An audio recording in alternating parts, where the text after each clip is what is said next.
The good doctor. Well, this doctor has retired and turned into the good janitor named Tom.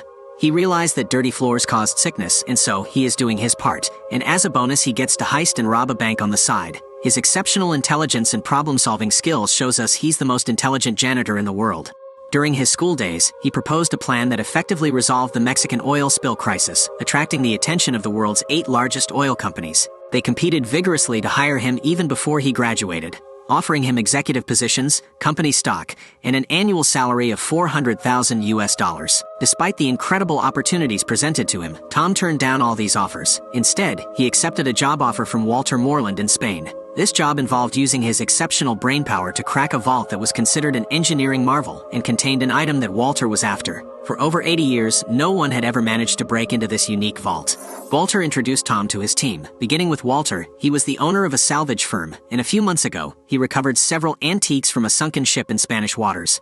One of the items in that wreckage was a set of 3 coins that provided valuable treasure coordinates. Unfortunately, the salvage mission failed, and the Spanish authorities confiscated everything they found. The items are now locked inside a miraculous vault in a Spanish bank. Lorraine, Walter's adopted daughter, was responsible for impersonation on the team. She could assume any identity the team needed for their infiltration missions. Klaus, the hacker, handled the team's hacking needs. James, Walter's right-hand man and an ex-soldier, had the best combat skills on the team. Simon was in charge of the team's logistics and equipment procurement, and as long as there was money, he could get anything the team needed. The first day Tom arrived, the team encountered difficulties hacking into the bank system. They required a code to enter, but it was unavailable, and time was of the essence. To resolve the issue, Tom suggested a simple solution. They could pretend to be an automated voicemail recording and extract the code they needed from one of the bank's clients. After trying out Tom's idea, the team swiftly obtained the necessary code. He gets raps for his smart thinking and heads to his new apartment. During his second day with the team, Tom officially began studying the inner workings of the Bank of Spain, which is considered the most fortified building on Earth. The bank is equipped with numerous sensors and cameras, as well as guards who are trained to respond immediately to any commotion. However, the biggest challenge the team faces is the headquarters of the Spanish army, which is located across the street from the bank. When the bank alarms are triggered, 500 soldiers will rush in to deal with the situation. Additionally, the bank's security chief is the former commander-in-chief of Spain's counter-terrorism force. Tom and Walter's team are essentially facing a formidable force capable of handling any attacks on the bank. The team possesses barely any knowledge about the layout of the vault inside the bank. Consequently, they require a scan to obtain more information about its internal structure. Currently, they know that they need 2 keys and the fingerprint of the bank's security chief to gain access to the vault. To acquire the 2 items and information, the team initiates an operation. Tom and Simon pose as janitors to gain entry into the bank, while Lorraine pretends to be an insurance agent specializing in high-value paintings. Inside the rooms where these paintings are stored, safes behind the paintings have the keys required to access the vault. While on the way to the paintings, Lorraine walks with the chief of security and requests that he hold her coffee so that she can shake hands with the bank's director. This allows her to obtain the chief of security's fingerprint, which the team needs to access the vault. In the room where the first painting is located, Klaus assists Lorraine in dealing with the bank's camera surveillance. They record a video of Lorraine scanning the paintings and play it back at 10 times slower than the normal speed to create the impression that nothing unusual is going on. Lorraine locates the safe, prepares her equipment, and proceeds to copy the key. However, an unexpected visitor arrives and complicates matters. With only 20 seconds left before their surveillance hack ends, Lorraine must be positioned correctly in the video. Unfortunately, the chairman of the bank is in her way. Lorraine decides to ask the director to take a picture of her scanning the painting and requests that he step back when taking the photo. At the last possible moment, Lorraine prevents the director from appearing in the surveillance video just as the hack ends. While Lorraine begins her quest to locate the second key, Tom encounters an issue. His task is to scan the structure of the vault by pretending to be a cleaner and gaining access to the lower floors of the bank. The vault is believed to be situated directly beneath one of the meeting rooms on that level. Tom crawls under the table inside the meeting room and initiates the magnetometer to commence scanning. Unfortunately, a group of individuals enters the room to conduct a meeting, trapping Tom under the table. As if that weren't enough, the device begins to malfunction and gets stuck at 96% completion. After some tinkering, Tom manages to get the device to work again, and the scan is finally completed. Regrettably, this triggered an alarm, and under the leadership of the bank's chief of security, the entire bank was put on lockdown, and army troops were dispatched. Meanwhile, Lorraine had just finished copying the second key when the director arrived to retrieve her. In the commotion, she forgot to return the stolen key and shut the safe where it was kept. Eventually, the team decides that Lorraine should toss the key to Tom, who would then put it back in the safe.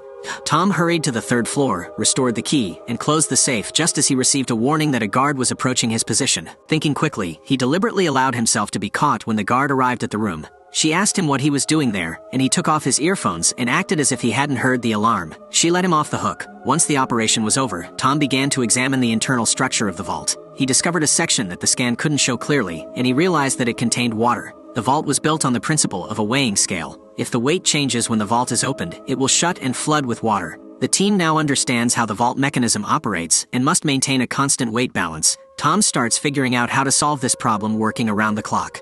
Simon and James made a significant discovery while exploring the area beneath the bank.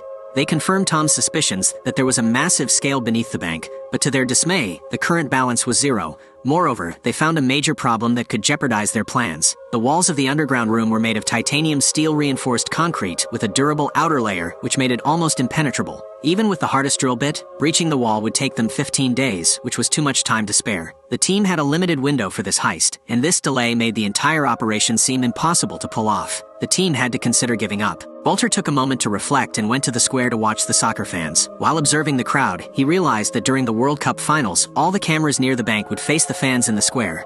This insight prompted a change in plans. Instead of entering the bank through the underground passage, they could infiltrate it from the roof. Walter quickly relayed this information to the team, and everyone felt a renewed sense of hope. However, their success still depended on Tom and his ability to decipher the vault's mechanisms. He works tirelessly until he finally devises a plan to tackle the security mechanism of the vault. To demonstrate his solution, he places a cup of water on a scale, revealing the balance move. Next, he removes the cup, sprays liquid nitrogen on the scale, and puts the cup back in place. This time, the balance doesn't move because the scale is frozen.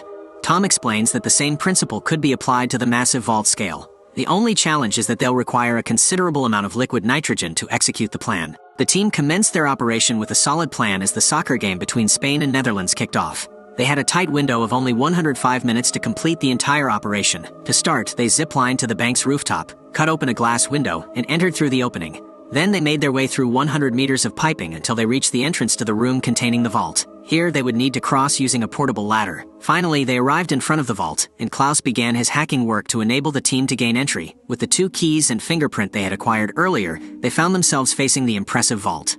Simon took over the next step, spraying liquid nitrogen on the scale to initiate the freezing process. As he emptied the tanks, the reaction began, and the vault's floor began to freeze. The team then entered the vault and searched for the item containing the coins they sought. Meanwhile, the bank patrol team discovered the open roof window and quickly headed towards the vault. Lorraine found the coins, but what happened next was unexpected. James had planned to betray the team from the beginning as an undercover agent, and now aimed to steal the coins from them. Lorraine was left with no choice but to reluctantly hand over the stolen coins to James. However, their escape was short-lived as the liquid nitrogen's freezing effect wore off, causing the vault's security mechanisms to activate. The 3 of them, Tom, Lorraine, and James, found themselves trapped inside the vault as water started to flood the area. As an ex-soldier, James was able to utilize his swimming skills to escape from the trap and flee with the stolen coins. As the chief of security calls in an emergency, his men strap up and begin rushing towards the vault. Tom and Lorraine's lives were in serious danger as they were on the verge of drowning inside the flooded vault. With no other option, Tom came up with a plan to trick the vault system into starting the draining process. He instructed Simon to add more weight to the scale to make it appear as if the vault was full. Simon acted quickly and placed all the nitrogen tanks on the scale, but it still wasn't enough. Just as he was about to give up, he noticed his radio and decided to add it to the scale. Surprisingly, the small radio was enough to make the balance shift, causing the water to stop pouring in and starting the draining process.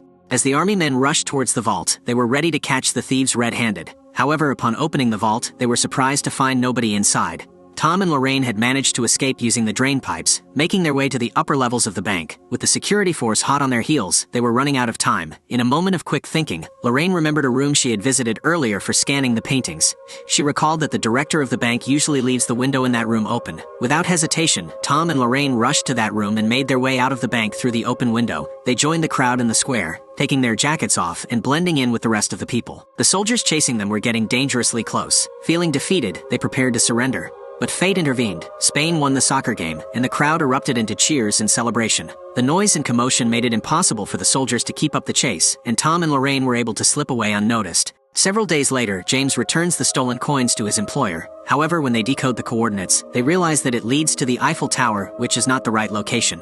They finally understood that they had been outsmarted by Walter's team. Meanwhile, Lorraine had switched the coins in the vault, which caused James to steal the wrong ones. Tom and his team are in a resort in France and stumble upon the real coordinates of the treasure they were after. They learn that the treasure is now hidden inside the Bank of England. The team gears up for another heist, ready to put their skills to the test once again.